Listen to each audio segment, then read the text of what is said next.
Hello, everyone, and welcome back to another episode of The Committee Reads. I am your host, KWCEs, and with me today, I have Fat Bacon Unicorn, GVR, Nagoda, and Ditto.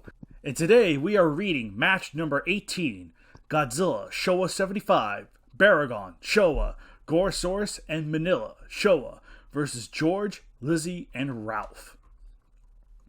Written by Soul Godzilla and Godzilla vs. Rayquaza. Location, Tokyo. Within a massive scientific facility, countless employees went about their usual jobs. Somewhere within the building, a female scientist studied and kept tabs on a trio of creatures. She had been assigned by the CEO himself to carry out this task, but she wasn't happy about it.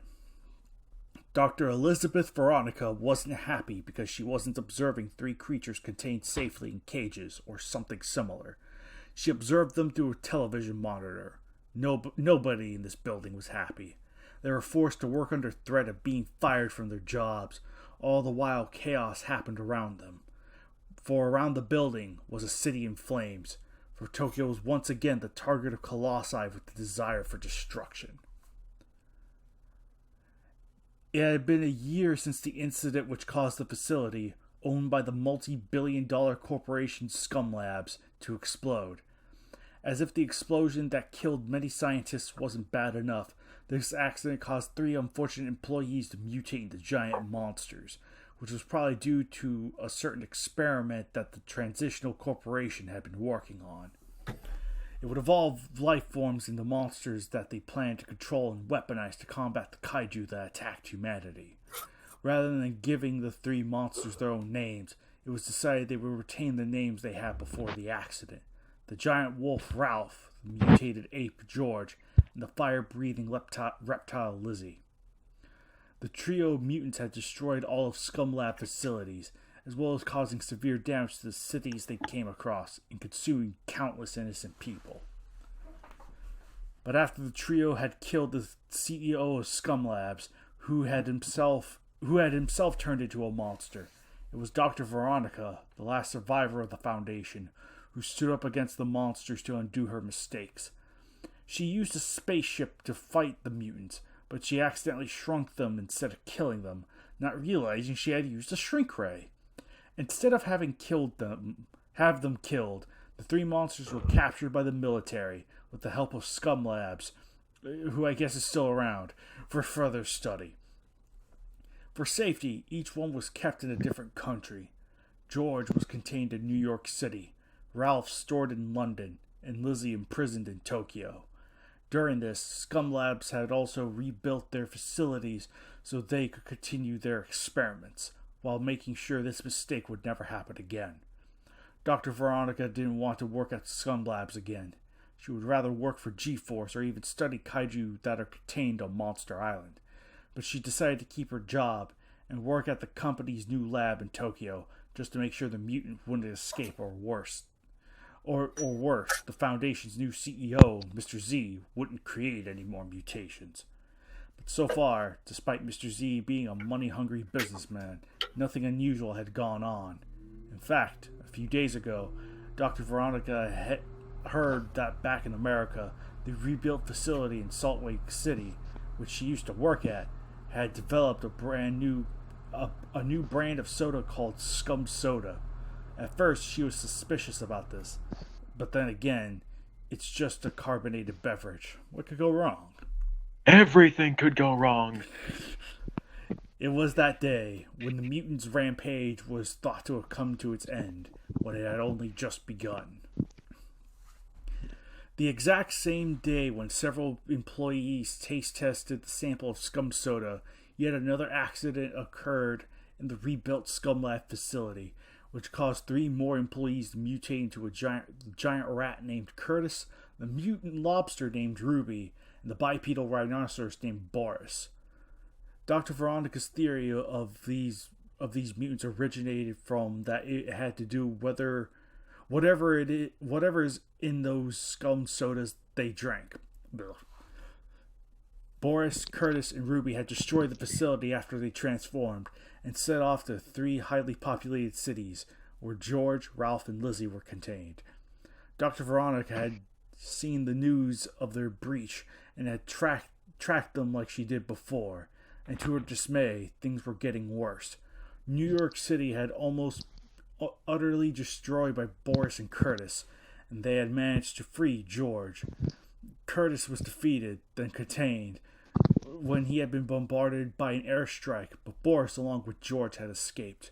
While the military forces were able to capture Ruby during his carnage in London, they failed to save most of the population to stop the crustacean from breaking Ralph out of his prison, who then fled into the dead of night.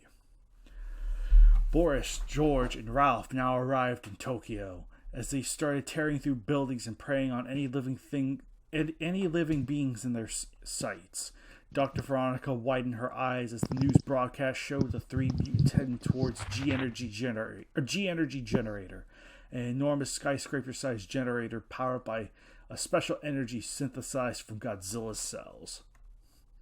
Oh no! If they destroy the generator, God knows what the G Energy could do to them!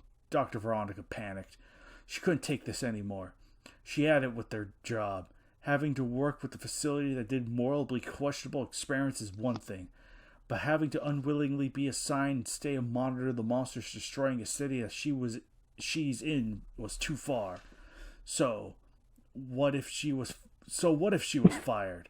At that, she practically leaped out of her seat, then began running.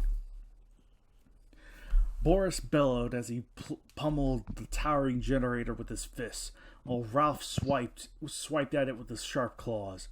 George climbed on top of it, then pounded his chest before repeatedly using his ape stomp to crush the G-energy container. The generator lit up as its barrier began powering on, but just before it could activate its only defense mechanism, Ralph jumped off and unleashed his super hollow attack. The loud, boisterous cry of the wolf was loud enough to cause the towering generator to collapse into nothing but metallic debris, spilling the G-energy. George jumped off and landed next to his comrades, as he, along with Ralph and Boris, began harnessing portions of the leaked radiation. Their sizes began to increase rapidly. Dr. Veronica felt hopeless as she watched it all unfold through a window. Before destroying the generator, the monsters had only been a few dozen feet tall. By the time they stopped growing, they were at least 200 feet tall. All three roared to the heavens, the calls echoing across the broken city. Boris and Ralph wanted to test out their newly enhanced strength by doing what they did best, destroy. The werewolf swung at a nearby skyscraper, his claws tearing through with ease. A massive hole was carved into the structure, nearly reaching the other side. The building imploded, unable to sustain its own weight, throwing out a cloud of smoke that blanketed the area for what seemed like miles. The monsters gawked at the display, surprised. Destroying buildings was nothing they were unfamiliar with, but it usually took time and effort to bring one down, not a single punch.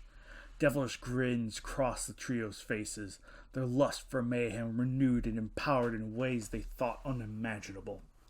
Ralph turned, spotting something off in the distance, a scum lab facility. He broke into a sprint towards it, as Boris continued destroying everything in sight, occasionally taking a moment to scoop whole crowds of people into their mouths. The colossal wolf stopped just before the facility, his eyes narrowing. He raised one claw high, growling in delight. Dr. Veronica saw the exit. Just a minute or so and she could escape. Then she heard a booming crash as Ralph's claw tore through the building's roof behind her, sending tremors throughout it. The scientist screamed at this, panicking as adrenaline filled her. Dr. Veronica exited the crumbling building, still having enough stamina to keep running for her life, just in time for her former workplace to collapse behind her. Luck was with her, as Ralph failed to notice her while Boris was busy eating, which gave the last survivor of the first incident a chance to escape.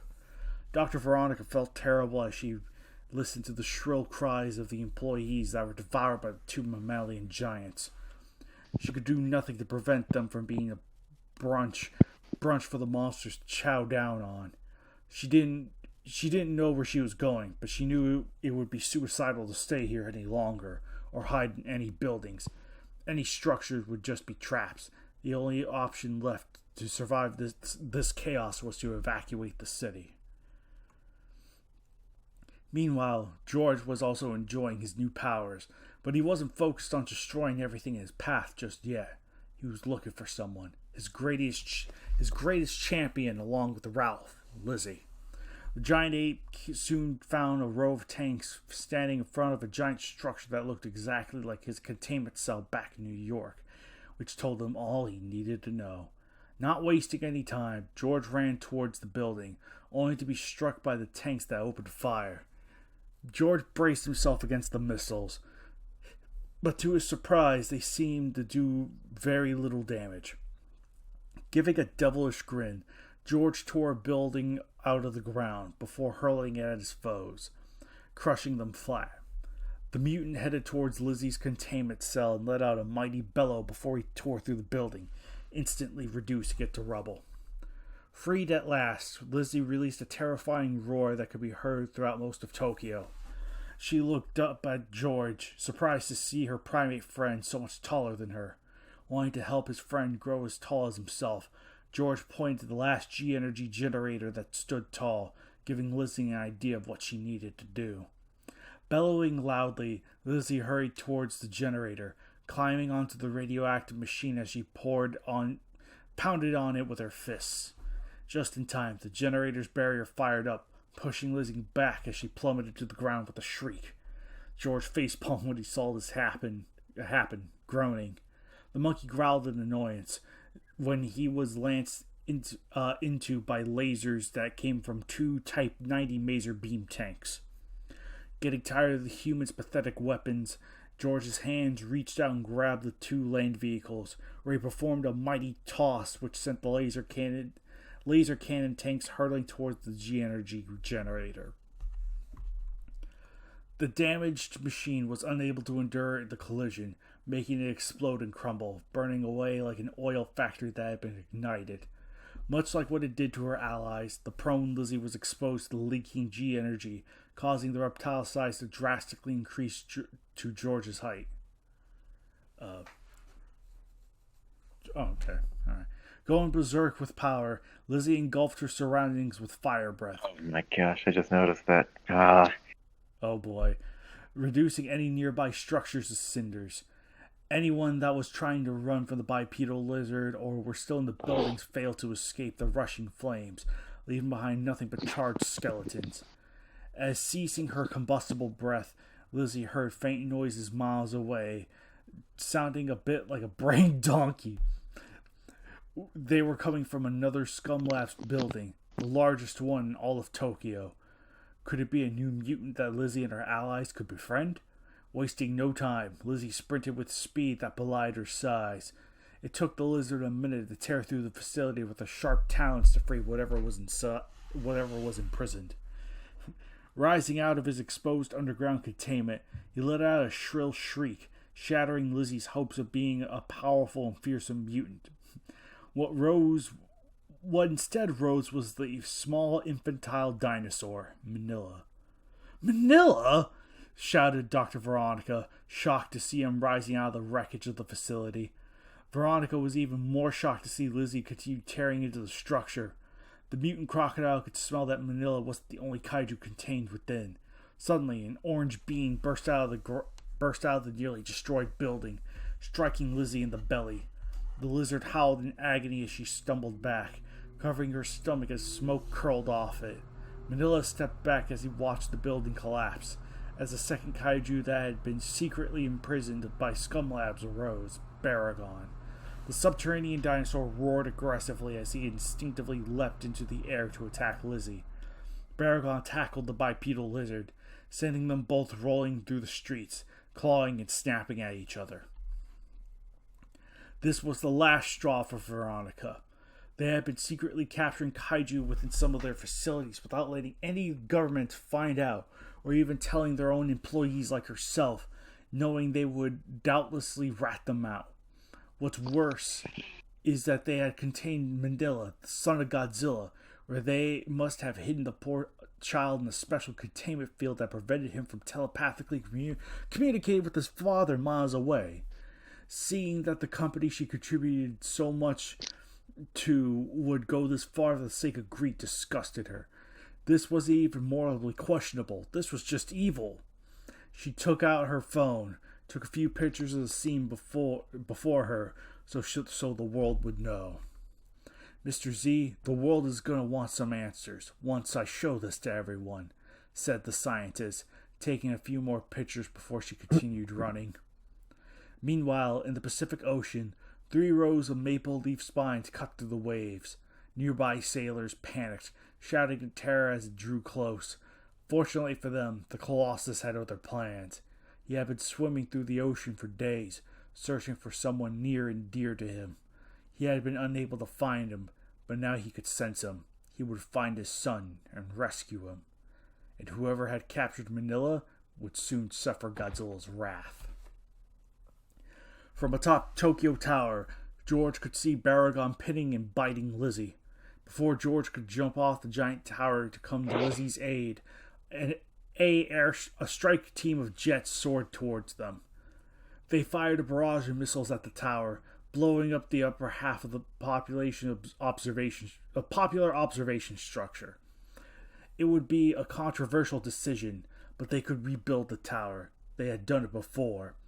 Gauss roared loudly when the explosion forced him to let go, causing him to fall. The earth shook beneath him as he crashed, sending dust and dirt flying into the air. Was that intentional, what you just said? Which one? You said Gauss instead of George. Whoops! No, that was not intentional. Gauss is in this match. Yeah, now he is. For like a second. I thought it was like intentional for a second because, Tokyo Tower. Right. It was funny because that's what came to my mind. Gauss came to my mind, and then I said Gauss. You've been marathoning Gamera too much. I have. Ralph and Boris both heard George's scream before he crashed, but they also heard Lizzie's pained cries while Baragon clawed at her. Blowing steam from his nostril like an enraged bull, Boris hurried to help Lizzie. Baragon's ears flashed when he heard heavy stomps, then looked up to see Boris. With enough time to react, the subterranean dinosaur fired his magma heat ray at the charging rhinoceros' face. A loud, painful scream was heard from the mutant as he tripped and rolled forward. Laying on his chest, Boris made one last painful squeeze before he went unconscious, as his humanoid rhinoceros form then shrank and reverted to the human he once was before the incident. Wow, it's almost like oh no, Boris is too involved with this plot. Kill him. Okay, pass. Ralph howled to the heavens at this, his vision growing red. The werewolf charged, punching Baragon across the jaw. The pinkish-red quadruped screamed as the blue wolf dug his claws into Baragon's back, drawing blood. Lizzie's eyes lazily stared at Ralph, who lifted the still struggling Baragon before hurling him into a building. The subterranean dinosaur shrieked as his body flattened the building into a heap of debris. As he flailed his arms and legs before getting up on all fours, Ralph moved in and grabbed the dinosaur's growing nasal horn. Growling as he clobbered his head, Baragon stood up on his hind legs, retaliating by clawing Ralph's chest. Eventually, the beast was able to tackle the blue wolf to make him let go. Baragon's body slammed Wolf, pushing Ralph, not Wolf. Why am I misreading that? Pushing the pin? What the fuck? Yeah. Back with all of his might. Ralph managed to stay upright, then grabbed the beast's head and nailed him in the lower jaw. Baragon snarled as he continued to push Ralph, but the wolf kept sending his knee at the dinosaur's chin. Baragon growled as his foe continued gaining the upper hand, then stopped and fired a magma heat ray. Ralph yelped when he was struck. Feeling the beam burning his furry hide, Baragon managed to free himself, then backed away. He leapt forward, headbutting the wolf's stomach and sending them both rolling. Ralph, yowled? Yowled, yeah. Okay. When Baragon clamped his jaws around his arms, shaking it to tear deeper. Feeling his blood leak, the werewolf inhaled deeply before using his super howl directly into Baragon's ears. The deafening decibels were powerful enough to throw Baragon off. The dinosaur screaming in agony. His ears were ringing violently, blood pouring from them. The subterranean creature screamed as he tried rubbing his ears, but he could hear nothing, not even his own cries of anguish. Lizzie approached Ralph, then helped him up and gave him a handful of screaming victims. The wolf instantly devoured him to regain some of his strength. The two mutants narrowed their eyes at Baragon, ready to fight him as a team this time. From afar, George growled as he slowly rose to his feet, rubbing his aching back and head. He lumbered through the city, still having enough strength to tear through the buildings that got in his way. When he then stopped as his nostrils picked up a faint scent, George sniffed around to try to remember what it was. When he slowly realized it was Dr. Veronica, the woman that had shrunk him and his friends to be later contained by Scum Labs, growing wildly as he wanted to have vengeance on the woman that started all this. George began to follow the faint scent. Baragon fired another magma heat ray, but Ralph quickly leapt high into the air to avoid it. As Lizzie moved in to bring her fist to the underground Saurian's face, Baragon stepped back, but was slugged again by Lizzie, right before Ralph landed behind him and swept his tail at the Saurian's waist. Baragon went down on all fours again. As he growled angrily at the fact he was outnumbered without hearing a thing, the quadruped dinosaur felt pain course through him. As the bipedal lizard's fire breath engulfed him, the subterranean beast had it with those two. He looked to That's grammatically correct, I think. That is grammatically correct, yes. Oh, okay. I confuzzled. It's stupid, but it's right. Yes. Damn. Stupid English. He looked to Ralph and shot at his arms with his heat ray. The bipedal canine held his shoulder that lingered with smoke and pulsed with agony, whimpering as the fur was turned black. Baragon then turned to charge Lizzie, trying to impale her with his illuminating nasal horn. Lizzie caught the curved horn and moved behind her foe, trapping the subterranean creature in the headlock. She growled to Ralph. Giving a smug grin, the blue wolf approached the restrained dinosaur, then began pummeling the monster's stomach with his fists. Manoa watched as Baragon was beaten up, cowering as he would not be no match against two monsters, but seeing the situation that one of his father's allies was in, he needed to do something. Rubbing his belly, Manoa took a deep breath before he puffed out a bright cloud of smoke that shifted into a rain shape as it traveled through the air. The smoke ring faded when it hit Ralph, causing no harm to the wolf, but it did catch his attention. Ralph turned his head, seeing Manoa back away slightly and whimper, only for the werewolf to be struck to the side of the face by Baragon's heat ray. The humanoid canine yelped as he clenched his burnt face, giving the subterranean dinosaur the opportunity to bite down on Lizzie's wrist. The mutant roared loudly in pain as she felt her forearm get crushed by the subterranean monster's teeth.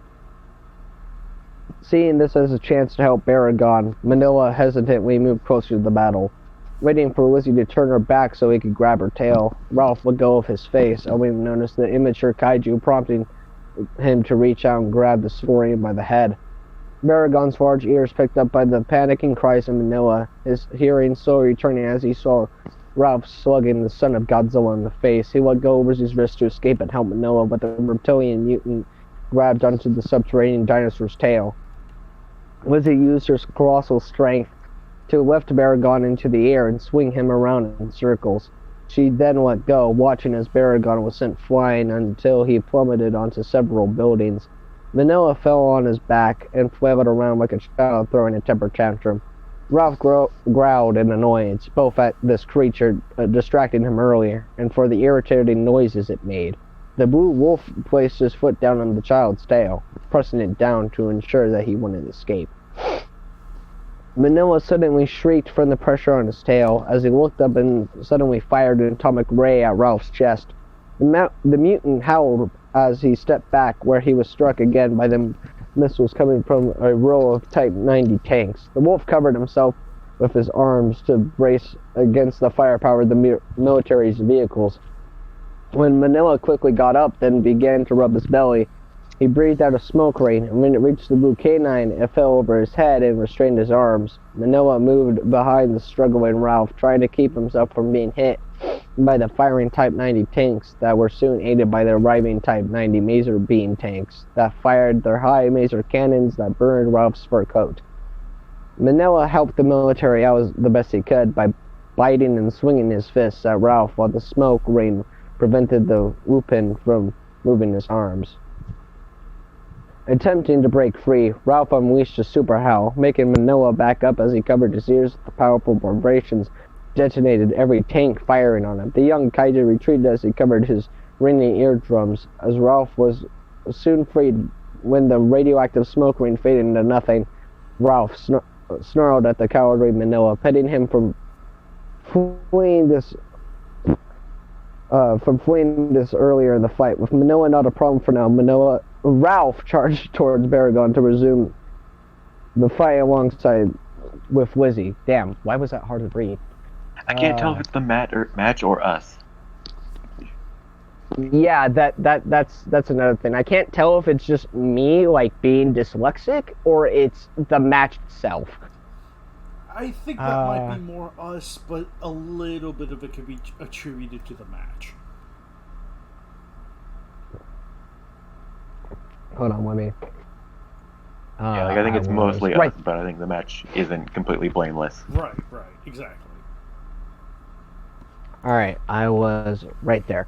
Dr. Veronica kept running, exhausted or running purely out of fear, panting as she looked around to find which route would lead her out of the city. Suddenly her heels snapped as she tripped. Unlike the girl from Jurassic World, roughly falling flat on the cracked street. Her glasses came off, causing her to blindly look around to try and find them. That's when faint stomps were felt, which made her to quickly search until her hand picked up her slightly cracked glasses. As she put them on, she looked up to see Manila, who looked back at her. Dr. Veronica shifted back, breathing in panic as she looked at the young but tall Kaiju, this close to her. Manila tilted his head. He had no intention to kill a small, defenseless human, but then he stepped back when he saw something behind.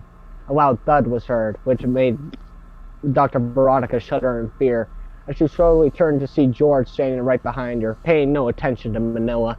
George reached down and snatched Dr. Veronica, who then started to scream her lungs out. No, please, don't kill me. I'm sorry. I didn't mean to shrink you and your friends. Dr. Veronica pleaded to George, but mercy wasn't on the ape's mind, only vengeance and hunger.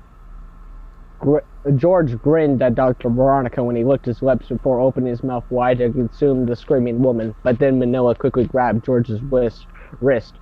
He refused to let this cruel fiend have his way, especially when it involved destroying the helpless. The small dinosaur struggled to make the giant ape let go of the woman, but George forcefully shoved the child away from him. Manila staggered back, but managed to standing still. The young Saurian made more whimpering sounds as he grabbed George's wrist again. He sank his small teeth into the flesh before the gorilla could get the taste of Veronica. How many do I have left? You have keep going. Okay, yeah, I figured. George screamed loudly when he was bitten by Manila, which made him drop the scientist. As she fell while screaming, the young Saurian let go of the ape and quickly caught the Scum Labs employee. Manila checked if she was okay, relieved to find that she was still fine, even if she was terrified. The infantile Kaiju began carrying Dr. Veronica to a much safer place, away from George and the other mutants that were ravaging Tokyo. George snarled, annoyed that Manila would take away his food, let alone the one he remembered being responsible for getting him. Lizzie and Ralph imprisoned by Scum Labs. George pursued Manila, catching up to the fleeing monster before tackling him. Still holding Dr. Veronica in his hands, Manila stumbled forth before roughly bumped by George's elbow. The gorilla tightly gripped the small monster's wrist, squeezing it tightly to make him let go, but Manila managed to break free when he slammed his foot down on the mutant's toe. George held his foot and cried out in pain as he leaned against the building. Wizzy looked from afar to see George calling for her. When Manila retreated, groaning in annoyance as how she would have her hands full, first having to help Ralph deal with Baragon, and now George got a meal back from a child. Fine. Deciding that Ralph could handle the dinosaur, Lizzie decided she would help the gorilla. Lizzie sprinted at her top speed, tearing through smaller buildings like a wrecking ball, her stride not slowing at all when she quickly caught up, and then when she got in Manila's way, Manila stopped and stepped back from the approaching reptilian mutant. When he looked back to see George recovering and getting back, when she looked at the scared human in a little saurian's hand, Lizzie understood why George wanted to eat her, when he could have eaten any other fleeing citizens, as she too remembered the scientist that shrank her. Manila looked back and forth at the two approaching mutants, having nowhere to escape to and get Dr. Veronica to safety. Flames emitted from Lizzie's maw as she planned to roast Manila with her fire breath. All the young dinosaur could do was shield Dr. Veronica with his body, and hope that he could last against the fire breath. A blue ray of energy struck Lizzie in the back, causing her to collapse to the ground with a shriek. Manila smiled when he saw the beam that blasted him, easily recognizing the color of it. George was shocked to see the beam that struck his reptilian comrade as he, Manila, and Veronica noticed flashes of light emitting from the bay, and standing in front of flickering lights was a silhouette of a tall creature. Standing taller than any of the mutants, it was approaching Manila. The identity clear for all who saw it. It was the monster that all people of Tokyo instantly recognized the moment they saw it. A towering behemoth, who had been known to save the world several times in the past despite causing horrendous destruction as well, and being related to the most infamous monster to ever lay waste to Tokyo in 1954. His sharp eyes narrowed at the recovering Lizzie, angered when he saw her next to the whimpering Manila. Dr. Veronica straightened her cracked glasses when she saw the monster, who let out a bellowing roar at Lizzie. Godzilla! Dr. Veronica said to herself, believing that the people of Tokyo now had a slim chance of Godzilla come here to stop the mutants. Lizzie raised her arms, trying to look threatening as she roared fiercely at Godzilla, while George stood next to her. The atomic dinosaur pounded both of his fists together, showing little signs of being intimidated by Lizzie's display. Excuse me. The two mutants were smaller than Godzilla, but they didn't look like much of a threat. But they had strength in numbers. The king of the monsters knew fully well how dangerous a team-up could be, and he eyed them warily. Godzilla looked down to see Manila, glad to see his son wasn't severely hurt. Wanting him to be safe, Godzilla growled at Manila to stand aside. This wasn't his fight now. The son of Godzilla nodded and retreated to take Dr. Veronica to a safer location. George noticed this and was about to pursue Manila, still wanting to slaughter the scientist to sate his hunger and rage. Godzilla stopped the oversized primate from getting closer to his son by firing an atomic ray at the street, which detonated sky high. George growled at Godzilla for blocking his way. If he could have if he couldn't have something to eat, then he would take his anger out on the Monster King instead. The ape nodded to his reptilian ally as they were ready to team up to take on the King of the Monsters. Godzilla looked at both Lizzie and George for a moment before he had moved forth to clash with the duo. George and Lizzie both slammed into Godzilla, using their combined weight and strength to heave the King of the Monsters' sheer mass back. Though he was able to push Godzilla, it wasn't far enough before the radioactive saurian grabbed the mutant duo's face and roughly shoved them away. Lizzie tripped and fell back, but George always stumbled before throwing a punch at Godzilla. Missing entirely, the ape then swung his other fist, but the second punch was blocked when Godzilla's hand caught his wrist. George tried to hit the tall monster with his other hand, but it was caught as well. The two giants were locked in a test of strength, and amazingly, George's mighty strength was able to barely outmatch Godzilla's. The primate pushed Godzilla's arms back, then moved closer to slam his forehead into the irritated lizard. Godzilla released George's arms, and it was quickly followed by George slamming his fist into Godzilla's face. Lizzie quickly recovered and assisted George by biting Godzilla's right arm. The prehistoric sea creature snarled angrily as he shot an atomic ray at George, pushing the ape back with a powerful blast, scorching the fur. Godzilla slammed his elbow into Lizzie's snout, blood leaking from her nose as he scrambled back. Godzilla punched Lizzie several times until he felt a tug on his tail, where he could look back to see George aching on it. Godzilla quickly pulled his tail free and whipped it into the reptilian mutant's face. The irradiated dinosaur's sharp eyes stared at George when he faced him, watching the gorilla lift a huge chunk of debris and threw it at the Monster King. Godzilla ignored the hurled pieces of concrete, smashing against his body as he quickly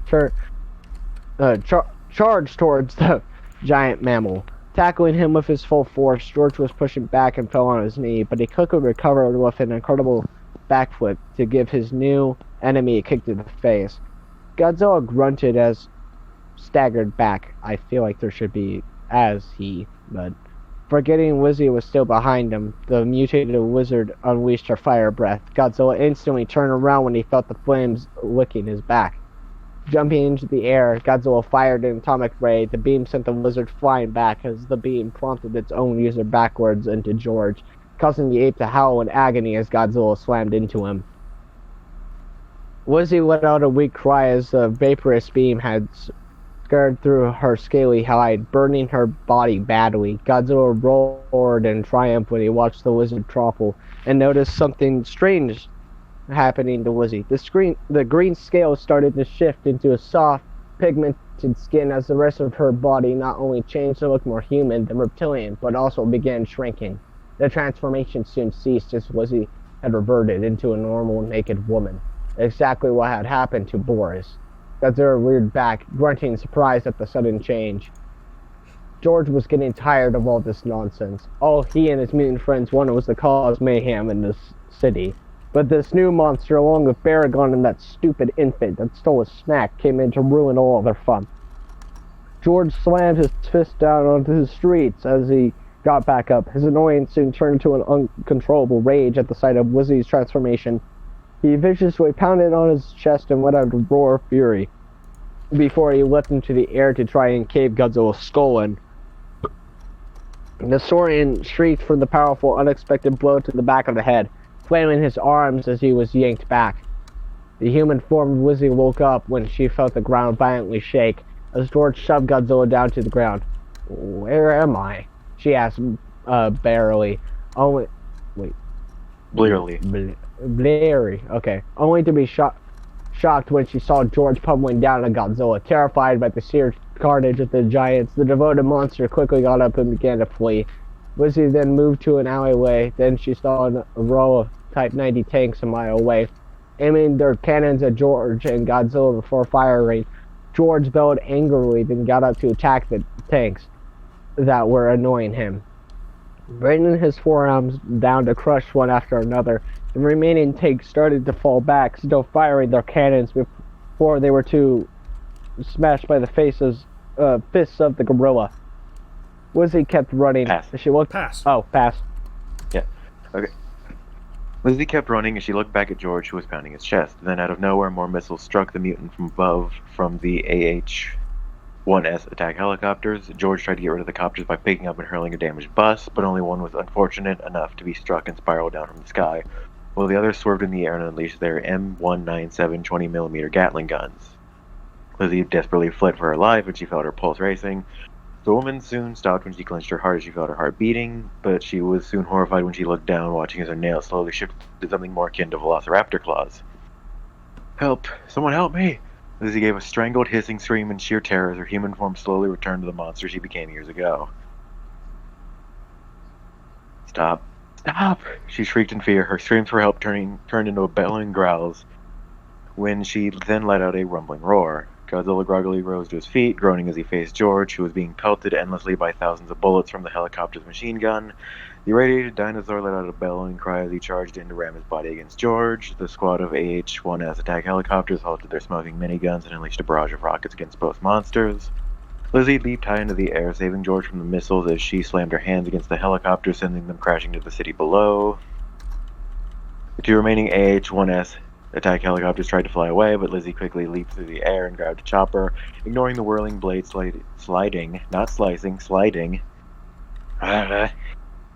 her palm as she hurled it at Godzilla. The irradiated dinosaur ignored the helicopter, crashing and exploding against his back, his dorsal spines flashing before firing another atomic ray at George. The mutant collapsed to his knees, wheezing weakly as he looked up, staring directly into the dark and angry eyes of Godzilla.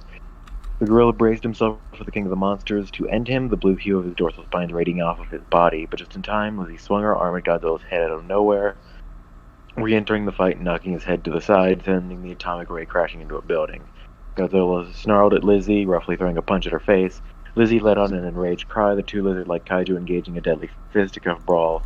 Far away from the battlefield, helicopters shining their spotlights directly at Manila, halting the young dinosaur's advance. Dr. Veronica covered her eyes, trying and failing to avoid being blinded. Melvin looked down to see that in front of him were the last line of Type 90 tanks and Type 90 Maser tanks, pointing their cans at him. The drivers of the military vehicles ready to open fire, but they were ordered to hold their fire as they noticed the scientist still in Manila's grasp. "Hey," Veronica shouted to the Saurian as the young dinosaur looked down at her. "You put me down now. You should go out there and help your dad." Manila nodded at her as he gently placed the employee of Scum Labs onto the roof of an apartment building. Dr. Veronica looked up at Manila, smiling back at him as she replied, "Thanks for saving me." The son of Godzilla honked in joy as he waved goodbye to the scientist, leaving the military to rescue her as he ran to aid his father. Ralph let out a yelp as he fell to the ground after getting blasted once again by Baragon's magma heat ray. The subterranean dinosaur let out a bellowing cry right as he pounced on the burnt lupine, pinning him down as his jaws bit down on the furry shoulders. Ralph screamed in pain and started kicking, but Baragon ignored his struggles, focusing on tearing off his arm. Ralph couldn't believe this was happening. He had been dominating this weaker monster. He was supposed to be the alpha. How was it gaining the upper hand? The werewolf took in a deep breath, staring the dinosaur in the eyes before letting loose another super howl. Baragon squealed loudly as he moved back, unable to hear anything after being subjected to that unbearably loud howl again. Ralph grasped the dinosaur, roughly slamming the burrowing creature against the ground. Ralph viciously started pummeling Baragon's head with his hands. The subterranean reptile tried breaking free, even using his forearms to try to dig underground to escape, but after one last hard smash to the head and with a sickening crack, Ralph managed to knock Baragon unconscious. Ralph heaved a little, stepping off the unconscious Baragon and howling victoriously into the night. But the battle was still not over, and the sounds of raging battle between his comrades and Godzilla reached his ears. He could hear the sounds of George's and Lizzie's cries of pain, followed by Godzilla's enraged bellowing. Ralph sprinted towards the battlefield, rushing in to help his friends. After taking a hit from Godzilla's tail, Lizzie stumbled back and fell into a building, a majority of the structure crashing down on top of her. The atomic saurian pinned the lizard mutant down, then began brutally pummeling his fist down on Lizzie, until suddenly and without warning, Ralph launched himself into the air and landed on Godzilla's back. The atomic dinosaur shrieked in surprise when the mutant wolf wrapped his hands around his face, covering his eyes and forcing Godzilla to let go of Lizzie and rear up, flailing as he tried to get Ralph off him. While holding on tightly, the wolf bit down on Godzilla's neck, piercing through the tough skin with his sharp fangs.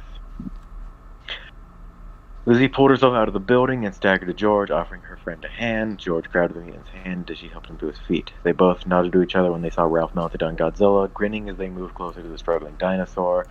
Lizzie let loose a gout of fire at Godzilla's feet. As the flames seared through the flesh of his soul, the king of the monsters shrieked as he blindly ran out of the fire, only to lose his footing when he ran straight into George's fist. Godzilla toppled, falling on the ruined Scum Labs facility where Manila and Baragon had been contained, shrieking loudly as Ralph's teeth dug deeper into his flesh. The other two mutants joined Ralph, with Lizzie biting Godzilla's thrashing tail and George clambering onto the Saurian's body, repeatedly doing his ape stomp to try and break the Saurian's bones. Godzilla tried to fire his atomic ray, but every time he moved a muscle, Ralph's teeth would only sink in deeper. Just as victory seemed to be at hand for the mutant trio, the ground started to shake once more. Underneath the surface of where the Scum Labs building once stood, chunks of debris and dirt rose as the head of a dinosaur poked out. The creature let out a shriek when its head pushed out of the rubble, catching the trio's attention. Godzilla's eyes locked on at the saurian that was rising out of the rubble, instantly recognizing him as his fourth most trusted ally on Monster Island, Gorosaurus. Much like Manila and Baragon, Gorosaurus was yet another kaiju that had been captured and secretly contained in a Scum Labs facility, as he had been studied while drugged into a comatose state on the bottom floor below Baragon's container. "How many monsters were in that damn facility?" shouted one of the many military generals as he watched on through binoculars. Veronica took pictures of the scene, ready to expose Scum Labs' evil to the world in full. "Too many, General. Far, far too many." Gorosaurus pulled himself out of the rubble, instantly rushing in to headbutt George, knocking the ape to the ground. Lizzie snarled and attacked the new opponent, but was whipped in the face by his tail when the Allosaur turned to bite Ralph from behind. Godzilla gasped for air when he felt Ralph's jaws releasing his neck as the lupine flailed and yelled as Gorosaurus dragged him away. The theropod swung his head and released Ralph, sending the wolf flying until he crashed to the ground. Godzilla laid there, focusing on healing his chewed neck, while Gorosaurus stood in front of him, guarding him from the mutants. The dinosaur leered at George as the mutant reminded him of another oversized primate that inhabited his old homeland. The mutated ape rushed forward to tackle Gorosaurus, but the theropod suddenly sprang up on his tail, delivering a powerful kangaroo kick to the gorilla's chest. George was hurled backward, wheezing as the blow knocked the air out of his lungs and crashing him on his back to the ground. Lizzie attacked Gorosaurus from the side, cracking her fist against the dinosaur's jaw. Gorosaurus shrieked for a moment, but then swung his head at Lizzie. The reptile caught him by wrapping her arm around his neck, shrieking as she slammed her fist violently onto the saurian's forehead. Gorosaurus swung his head around several times, trying to dislodge his foe. Godzilla, despite still recovering from his wounds, fired off an atomic ray to help his sole ally. Lizzie groaned in pain, her concentration broken. Gorosaurus roared as he broke free and rammed his head into the reptilian mutant's stomach. Lizzie stepped back and exhaled her fire breath. Gorosaurus backing up, keep himself away from the flames, making panicked screeches as the flames leapt to his feet. George quickly got up and jumped high above Gorosaurus, landing in front of the bipedal dinosaur and axe handling his head, slamming the Allosaur down to the ground with a huge cloud of dust. Lizzie moved closer to the Allosaur, still breathing fire, and began roasting him alive. George bellowed in victory at their foe's agony, only to stop when an atomic ray raked across their backs. Lizzie's fire breath was cut off with a shriek of pain, allowing Gorosaurus to get up. The Allosaur roared triumphantly when George tried to tackle him, rearing up and kangaroo kicking George as harshly as he could, sending the ape tumbling back into Lizzie. Gorosaurus grunted lowly at the two mutants, jerking when a loud howl pierced the air. The humanoid wolf swung his taloned hand. Gorosaurus jerked his head to avoid being gored by the talons, lunging forward to rip his arm with his powerful and mighty jaws. Ralph roared in pain and anger when he felt the dinosaur's powerful jaws clamp down on his arm, taking a deep breath before letting loose a super howl. Gorosaurus and Godzilla flinched in pain from the loud, deafening howl. Ralph clutched his arm, painfully aware of how close he was to losing it. Gorosaurus moved closer to Godzilla. The ruler of Monster Island was getting close to healing his wounds. Lizzie approached Gorosaurus, but she instantly jumped back when Godzilla glared at her, barely evading the atomic ray that was fired. Godzilla kept an eye on the mutant trio, readying his beam if they got closer. His dorsal spines flashed with power. In the blink of an eye, the atomic saurian rose to his full height as he and the Allosaur's hearing returned. The two dinosaurs roared at the two Monster Islanders were ready to slaughter these mutants. Acting like the trio's leader, George let loose a thunderous roar as he, Lizzie, and Ralph rushed forward to attack. Manila was hurrying to get Godzilla, feeling determined to be brave and fight those monsters alongside his father. Could see his father and Gorosaurus working together. They both kicked at Ralph and Lizzie. As Manila scurried to Godzilla, he came to a halt when he noticed Baragon laying on the cracked ground unconscious. Manila tried to wake the mammal-like reptile by making braying sounds and lightly tugging her ear, but to no avail, leaving him no other choice than to resort for more drastic measures. Moving behind Manila's side as he raised his foot, then brought it down on Baragon's tail. A single stomp was more than enough to wake the sleeping monster as his eyelids opened instantly. Manila stepped back when Baragon rose up, raising his ears as he roared with aggression. The subterranean dinosaur could care less about Manila stepping on his tail. All the subterranean kaiju cared about was getting his revenge on that damn wolf. The subterranean dinosaur tore through the earth's surface with his forearms as he began to burrow underground. The young Godzilla sighed out in relief, happy to have another ally with him, and then rushed forward to help his dad, Baragon's tail whipping up before the dinosaur disappeared entirely. Meanwhile, the few survivors in the military watched on in horror. This isn't going to be pretty, Dr. Veronica muttered to herself. 7 monsters all fighting in one city meant only one thing. The city would be completely destroyed. As the werewolf got to his feet, clutching his stomach, his reptilian ally did the same, blood trickling from her mouth. These monsters were tough, far tougher than what they were used to. They could barely deal with either on their own, and it seemed they knew how to work together more than they did. This concern faded, replaced by rage. Some part of his subconscious screamed as it was choked by this blind fury, desperately trying to claw past it into the surface, but Ralph ignored it. He wanted blood. Pass.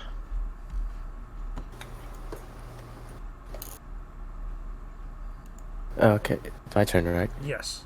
Yes. Okay. George kept his distance from the... You read that fast, by the way. George kept his distance from the Saurian duo, choosing to throw chunks of debris at them and dodging whatever nuclear beams were fired in response. The projectiles did little more than annoy Godzilla and Gorosaurus, prompting them both to blitz the gorilla. George turned to get more distance between them, only for a smoke ring wrap around his legs. The attack sent him tumbling head over heels, crashing to the ground. Confused, he snarled in fury when the annoying, braying sound sounded out. Okay, Godzilla turned to his son, roaring angrily about he had commanded his son to step back and stay safe. Vanilla answered back with a shriek, reminding his father about how he constantly told him to learn to fight your own battles in similar mantras. As the two argued, Gorosaurus watched as George got back to his feet. The two locked eyes, daring the other to attack first. The theropod didn't fear this ape. As compared to the one back on Mondo Island, this gorilla was nothing more than a dumb brute. George was not Kong, and he was not a god. George waited for his backup to arrive, tapping his foot on the ground as he glanced back over his shoulder. What was taking them so long? He got his answer when he heard the ground collapse a few thousand feet away, followed by several roars. A few moments prior, Ralph and Lizzie were side by side, charging back into the heat of battle. They saw George stumble, followed by Manila's arrival. The wolf prepared to jump, taking a big wind-up step, until the ground gave way beneath him. The road fell into a massive sinkhole, dropping Ralph straight down, and Lizzie wobbled as she tried to keep her footing. When the lupine hit the bottom, he snarled and gnashed his teeth wildly, which only came out as roars. He looked up, trying to gauge the depth of the sinkhole. The wall next to him exploded out, and with a roar that grinded against Ralph's eardrums, and rage overawed any resemblance of control at the sight of Baragon erupting forth.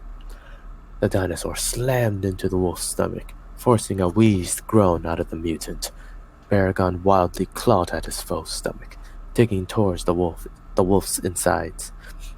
Ralph sunk his claws into his foe's side, groaning again. The dinosaur fell to the side, screeching as another wound was added to his stomach. The subterranean creature leapt back onto the wolf, forcing Ralph to breathe in deep. Using the werewolf as leverage, Baragon leapt straight out of the hole he had dug, avoiding the sonic attack that followed as a jet of fire scorched his tail afterwards. A clawed hand gripped the rim of the sinkhole before blackened, burnt, and beaten Ralph hauled himself out. Baragon grinned in delight as Lizzie watched on in concern. And after all they had done today, she doubted the world would settle for gelling those frail humans that they became, assuming they would live that long to find out. She glanced at Ralph, hesitating a bit as she saw a look of pure, unkempt rage on the wolf's features. The wolf turned back towards Baragon, howling furiously. George tried to calm the wolf, to gain some resemblance of control before the Godzillas could stop their argument, or Gorosaurus decided to take matters into his own claws. Lizzie hissed lowly to her friend, trying to reason with the beast.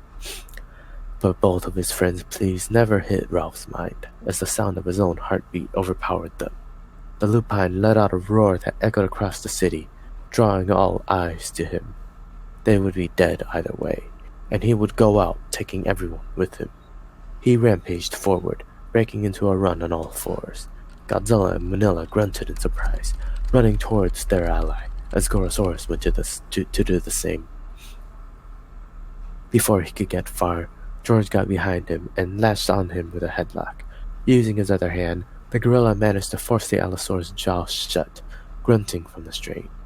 Meanwhile, Baragon roared defiantly at Ralph, standing his ground. A mistake. Before the dinosaur could attack, Ralph viciously swung down on the top of his foe's skull, Baragon's horn piercing through the hand with ease. Ralph refused to acknowledge pain, snarling like a feral animal.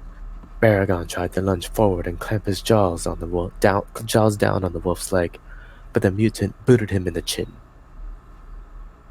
Ralph grabbed the dinosaur by the neck, then hoisted him up. The wolf pulled one hand back before sinking his claws into Baragon's stomach. Blood stained Ralph's hand, prompting him to push deeper and deeper until his hands were embedded in Baragon's stomach. The dinosaur shrieked, only to scream louder as the wolf ripped his talons free. Wolves don't have talons, by the way. Godzilla neared the two, trying to get an angle to fire his atomic ray without hitting Baragon. He was unable to do so before Lizzie shoulder tackled him at full force, sending him stumbling back. She desperately clawed and bashed the Monster King, putting the Saurian back on the defensive. Manila charged past his father, lowering his head as he neared the wolf. Passing beneath Baragon, Manila rammed his skull against Ralph's stomach. The werewolf staggered, but kept his grip on the dinosaur. The young Saurian felt the blood of his ally fall on his back, which only served to motivate him further to save Baragon. He didn't know Baragon well, but to the child Kaiju, any friend of his father was a friend of his. Besides, no innocent creature deserved to go through this much agony. As if Baragon was innocent at all. His father had taught him that, as if Godzilla was innocent at all. Manila reached deep inside himself, drawing on every ounce of power he could. He reared back as the tiny spines on his back glowed bright. Ralph stared down at the diminutive creature, a crazed and bloodshot look in his eyes as he held Baragon to the side as he raised his other hand to drive it through Manila's skull. Meanwhile, George roughly jerked Gorosaurus's head to the side, trying to snap his neck, but the theropod held strong, thrashing against the gorilla's power. As the ape fought his foe, he felt something wrap around his legs. It suddenly squeezed them tighter, like a snake around its prey. George lost his footing, releasing his foe. Gorosaurus's tail was what had ensnared him, his mind filling with fear as the Allosaur released him and turned around. The theropod brought his right foot down on the ape's chest, earning a grunt of pain. George rolled to the side, then pushed himself off the ground. George lunged forward, jaws open, but the gorilla jumped back. The theropod's jaws closed around nothing but air, leaving him wide open for a left hook from the mutant mammal. The saurian screeched in pain, the pain only increasing as George tackled him. The ape followed it up by headbutting the dinosaur, only to step back with a roar as pain coursed through his forehead. Gorosaurus uppercut the ape with his skull, letting George crumple to the ground from the blow. Concrete that had been reduced to powder erupted in all directions from the impact. George clutched his chest, wheezing in pain. His eyes were closed as he writhed, until he became aware of a shadow passing over him. When they opened, he saw that Gorosaurus stood over him. With a bellow, the saurian slammed his tail into the ground, pushing him off of it. George panicked as he threw his arms up, catching his foe's falling feet. The ape gave an agonized wail as the weight behind it nearly broke his arms. As Gorosaurus cried out in shock over being stopped, pushing with all of his might, the desperate and scared gorilla tossed his foe back. The Allosaur hit the ground, causing the ground to crack. The road collapsed beneath him, partially burying the saurian. George recovered, grinning as he looked at the dinosaur situation. Before Gorosaurus could try freeing himself, the ape charged, delivering a hellacious stomp to the saurian's stomach. Gorosaurus cried out at this, then screeched again as another stomp hit its ribs. Lizzie put her fists together above her head, then brought them down on Godzilla's chest. The king of the monsters stepped back, groaning in pain, before lashing out with his fist into his foe's chest. The blow forced the mutant lizard back, gasping for air.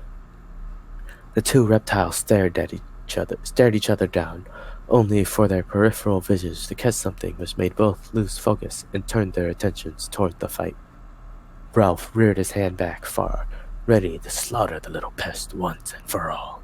But before he could make it far, Manila's mouth opened. Instead of a smoke ring, a stream of atomic fire erupted.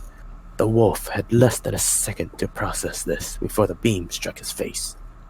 Lizzie, Godzilla, and Baragon watched as the young Kaiju's ray rushed over Ralph's left eye like a stream, reducing it to nothing. The blast detonated, forcing an unholy cry of agony from the lupine's lips as an explosion exposed and burned his skull.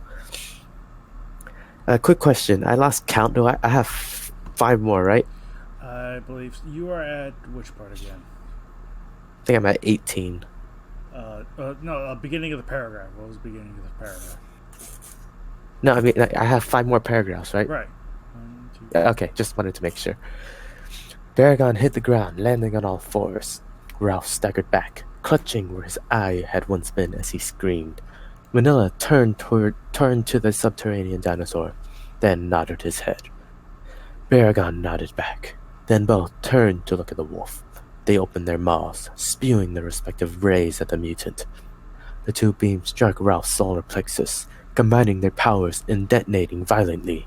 The blast formed a massive crater in the wolf's body and knocked him onto his back. He was only able to utter a wheeze before passing out. Lizzie hissed in shock before rushing forward to help her friend. Godzilla ran to his son, pride filling his heart after seeing how far the child had progressed since he first found him. The mutant lizard got to the werewolf's body, cradling it in her arms. She watched as it quickly began shrinking, until soon she held a normal-sized person in her left hand. Lizzie closed her hand, making sure not to crush her friend. Godzilla, Manila, and Baragon all turned to her. Thinking fast, the mutant crocodile took in as much air as she could before breathing out a massive inferno which enveloped the two smaller kaiju. They screamed, howled in agony before Godzilla got in the way of the stream, grunting in pain as he shielded them. Cutting off the attack immediately, Lizzie sprinted as fast as possible, running past the king of the monsters and away from all the fighting. Fortunately for her, he seemed more concerned with checking on his comrades than pursuing her. For now. George raised his foot high, before bringing it down in another brutal ape stomp. George bellowed in anguish, then again in anger. The gorilla prepared to attack again, only to be knocked back by a tail swipe from the Allosaur. As George stumbled away, Gorosaurus quickly began thrashing to turn himself over. The mutant ape regained his senses, then, realizing his foe was trying to escape, he rushed forward as Gorosaurus flopped onto his front. The Allosaur began digging down as the ape reached him. George grabbed the saurian's tail, holding on tight as Gorosaurus tried wrestling it free. Dust and dirt flew into the air as the theropod tried getting underground, but the mutant gorilla kept his grip. Suddenly, the ape heard Lizzie running toward them. This momentary distraction allowed Gorosaurus to escape and submerge himself fully. Pass. Take it away, Ditto. It's all yours. Here we go. George roared at his reptilian ally and raged at her interference. That rage faded when Lizzie showed the human form of Ralph in her palm. They needed to get out of this place now. The ape turned around to flee. Before he could start running, the ground behind him exploded upwards. A reptilian head lunged out of the dust cloud, clamping its jaws down on George's right leg. Gorosaurus dragged his foe's leg into the pit he had dug, ignoring the thrashing and screaming of the ape. Lizzie ran to her friend, wrapping her free arm around his torso and trying to help him, as George himself clawed frantically at the ground to try and get leverage to pull himself up. The ape's vision began to blur, the blood loss in the long fight finally taking its toll. With one final tug from both Lizzie and George, the gorilla was free, but a dull, wet, ripping sound hit their ears at the exact same time. They soon figured out what caused that sound when George agonized scream. George's leg was numb, but just looking at what had become of it hurt him more than any previous attack in this battle. Almost all of the skin on his calf was gone, his exposed muscle throbbed in the open air. Bone was visible at the deepest point of the wound. The ape passed out a second after witnessing this, paying too much for his brain. Lizzie cringed as she shot a minuscule stream of fire into the wound to cauterize it. She didn't know if leaving it open to believe would affect her friend when he shrank, but she wasn't taking chances. Soon George reverted to a human once again, the fragile mortal resting in the grip of the scaly colossus. The ground bulged up as Gorosaurus reared his head again, roaring at the mutant lizard. To his surprise, she turned away and began running at full speed, pulling himself fully out of the ground. Gorosaurus prepared to chase after her, only to stop when a familiar roar sounded. The Allosaur turned around to see Godzilla stepping toward him, Manila and Baragon's unconscious bodies cradled in his arms. The Monster King didn't desire any more fighting. He got what he came here for, which was finding his son. Finding Baragon and Gorosaurus as well was even better, so he was content. That, and he believed the mutant should have been taught enough of a lesson. Whether it was a lesson to not attack humanity and the Earth, or merely respect his title as king, only he knew. And with that, they began walking into the sea. A day later. So you claim to have had no idea of Sunlab's monsters until after they were revealed to the whole world, stated a government official. looking over the woman who had been asked to question. They were in a heavily secured government building, and the Japanese government had more than a few suspicions about the woman intertwined so tightly with the Rampage trio. Yes, I swear I had no intentional involvement in creating the monsters, replied Dr. Veronica, leaning forward in her seat. And I intend on exposing Scumlab's crimes to the whole world. Indeed, responded the official. Well, we'll decide on that first part in a court of law later, but we do fully intend to cooperate with you on that second part, especially after Scumlab's actions directly caused 7 monsters to wreak havoc in Tokyo. And 8, sir, stated an assistant politely so far having been silent. She's right, there was another monster there. He was a mutant like George, Ralph, Lizzie. He was a mutant like George, Lizzie, and Ralph. And he's dead now, right? Asked the official, subtly tugging at his collar, a tinge of nervousness in his voice. Silence filled the room after that. Damn, he muttered under his breath. Meanwhile, in the ruins of Tokyo, a military truck drove through the desolate streets. It was one of the many searching for survivors, and its occupants were bored out of their minds. There's not going to be anyone alive on these streets anyway. Why are you even bothering to search for them? Asked the driver, leaning his shoulder against the door and propping his head up with his hand. Beats me, Sergeant, said to. Oh, beats me, Sergeant said to, replied his passenger. Wait, I see someone. The truck stopped. As both soldiers climbed out and went to investigate, a man lay on the concrete, unmoving, minus the rhythmic rising and falling off of his chest. Why is he naked? Asked one of the men, tilting his head. This attack caught a lot of people off guard. Besides, it's not our job to question, just to help. With that, he crouched to the man. Sir, are you okay? He asked, gently nudging him with a groan. The man began to get up. Do you need medical attention? Questioned the other soldier. Nah, I'm fine, replied the survivor. Bit shaken up, but I'll be fine, he said with a yawn as he stretched his arms. Civilian, what is your name? The soldier, still crouching, asked. Getting more confused, he noticed the man was clearly not Japanese. The survivor paused for a moment before replying. Name's Boris, he said. With a grim smile, that Boris went with the soldiers to the truck, looking at the ruins of Tokyo with a small, satisfied smile. Winner, Godzilla Showa, Baragon Showa, Gorsaurus, and Manila Showa. Oh, well then, it's a lot of it's like, you know, obviously just a big, like one big old fight with, you know, things happening one after another. I don't know why though, this one didn't particularly grab my attention as much as some of the other ones have. It strangely just seemed a little long, and especially a lot of that beginning part was a whole lot of telling. And I think by, like, even if the fight elements were strong or solid, the whole telling, not show, like, show, don't tell, like, tell, don't show kind of took me out of it. I mean, don't get me wrong, I get it's necessary detail to cover, but I think I would have rather had a match that was like 1,000 times longer, but actually went into all of this. So that way I could actually be more invested rather than being told straight up, here's like 5 million things just to get this thing going. It's like, yeah, it just kind of took me out of it. Yeah. So.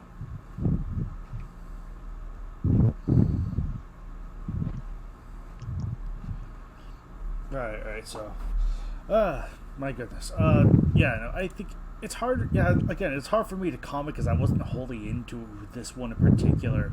Like, I don't imagine it's bad, but it just wasn't particularly attention-grabbing enough for me. It didn't...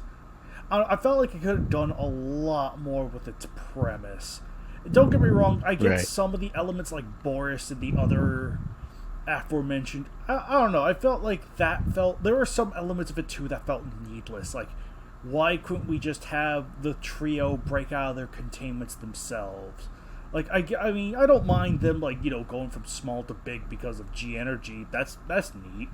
But I think, like, you know, like, I don't think we needed a second set of monsters to get this thing going. You easily could have just cut them out and nothing much would change. Unless it's setting itself up for a sequel, that's probably not going to happen. But, yeah, no, I mean, I think I may have also had stricter guidelines back then, with like, oh, okay, we're only using these guys from this series.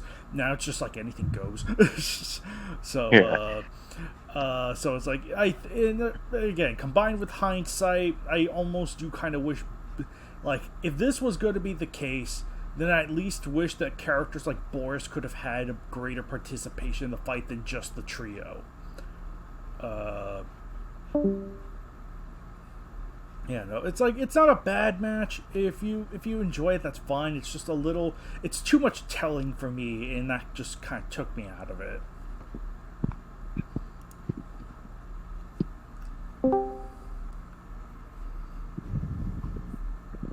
Yeah, for me there was like a couple of spots that were hard to read, obviously, and I couldn't tell if that was the match itself or it was me, and I feel like it was a mix of both at times. Mm-hmm. The premise of the match is pretty cool. The action itself, for the most part, is pretty solid. Glad to see Manila get some action, because he needs more. Ditto, Yeah, we're hearing your overall, an breathing. okay match. What? Ditto, we're hearing your breathing. Ditto. GVR, we cannot hear you. I'm not saying anything. Oh, okay. I saw the little green ring glowing. I was like, oh no, he's trying to say something. No, I think that might just be like my breath. Fair enough. Just like Ditto. Yeah, maybe you're breathing. Well, no, we can hear you breathing. I think my breathing is just like enough to ping the little green circle. Yeah, exactly. Exactly. Anyway, continue. Ditto over here with them serial killer mannerisms, just in the corner, just.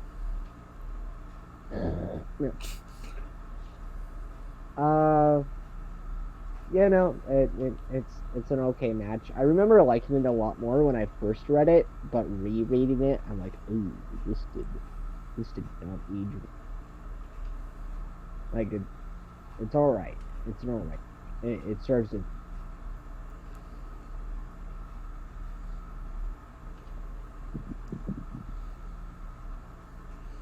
All right, GVR, what'd you think of it? Like, going back to it all these years later and whatnot? Oh boy. Okay. As much as I want to just say blame Soul Godzilla, I have this is no fault of my own. That wouldn't be true. Yeah, the action's fine, I guess, but definitely I should have gone over this one several times over. Because there are so many grammar issues, typos, awkwardly worded sentences. And yeah, the opening, like, yeah, I do feel like this match could have afforded to have less elements going on. Mm-hmm. Like, sum up the Rampage series much more succinctly instead of several paragraphs worth of it. Cut out the extra Rampage guys. Then keep it to just the trio. Especially because it's weird that Lizzie is immediately almost back up after being brought down to size, but Boris is just unconscious the entire fight. Yeah. Yeah, exactly. It's very inconsistent. It was very much, let's get him out of the way because he's not meant to be part of the fight, but he's part of the plot, which is sort of a big issue with that. It makes Boris look like a big chump. Like, he's not a threat. Yeah, he gets taken out of the fight by Baragon's heat ray, but then Lizzie is back up after getting her chest torn open by Godzilla's atomic ray. Yeah. Exactly. Yeah, this didn't age well. No, there's a lot of very notable imperfections spread throughout that just, I don't know, like I said, I think it really was those secondary Rampage guys. Like, it's weird to say, their existence bring down the threat of the main trio. Yeah. And I think because it felt like, oh, they should be locked up. They can't get out on their own. Which again, that only de-emphasizes their threat. Is like the fact that they couldn't get out on their own, the fact that they could literally, cutting out the old guys, letting them break themselves out, then they find their own respective G generators to go get big. Like, that would have been enough, and that would have made it a much more entertaining story. It feels needlessly complicated in areas where it shouldn't be, and that I think that is the biggest,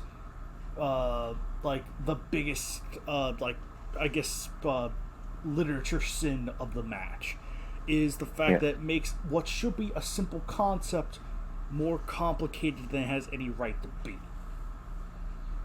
Yeah, I absolutely agree. Also, just real quick, fun little trivia. This match came out the same day as the Rampage movie. Oh, yeah. I think that was the choice behind the match, was because it involved Yeah, Rampage. no, Soul Godzilla did ask you, like, if the match could be uploaded on that day. Oh, yeah, that's right, yes. right. Yeah. So. Pretty epic. Yeah, that's right. You know what? That movie was fun. That was a fun movie. Yeah. You know what? Fun movie. Keeps it simple, keeps it going, knows how to share its stuff. The movie, we should have taken the movie as an example for this match. Yes. Too bad it wasn't out yet. Yeah, I know, right?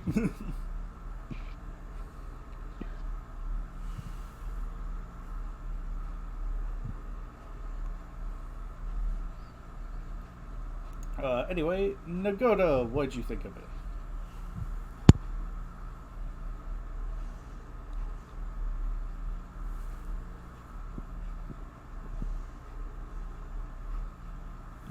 Nagoda, what'd you think of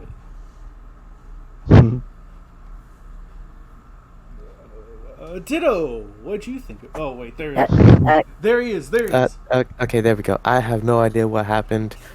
For some reason, my mic just stopped working. Okay.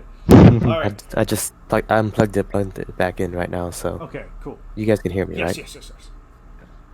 Okay. This was really long and had there was a lot of noticeable errors that were still in there, so. And unfortunately for me, I didn't get any dialogue. Yeah. But yeah, this went on for a long time, especially how Lizzie basically went down and instantly went back up afterwards, like it was nothing. Well, I guess that kind of works out if you look at the games where, if you lose, you turn into a human, and then you continue, and then you turn back into the monster instantly.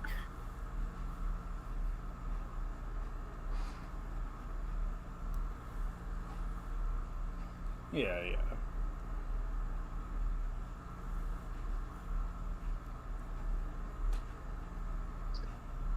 So, Ditto, Me? Yes. your turn.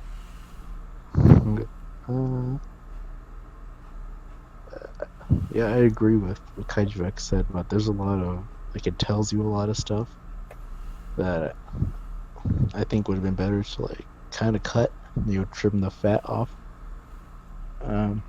Yeah, I don't think we really needed Boris.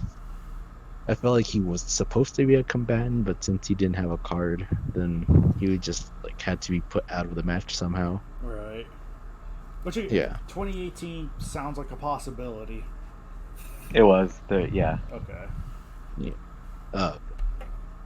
Yeah. Dialogue's fine. Nothing crazy. I think it just feels really long. When, I don't know, sometimes the sentences sort of blur together and you're like, well, where does the period on here? Where does this start? Where does this end? Yeah. A lot of the fights were pretty cool. I think the Rampage trio were portrayed pretty cool. They have a more humanoid build as opposed to the more monstrous guys on the Showa team. So there's a lot more, I guess, sort of wrestling esque style moves you can do with them and stuff. that sort of fits well with the Showa era monsters.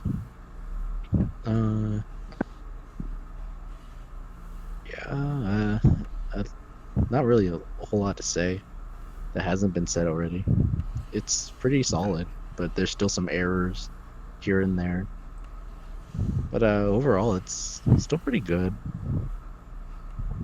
So yeah, even for one of your earlier stuff, GBR. Yeah. Thank you. Yeah. Thank you.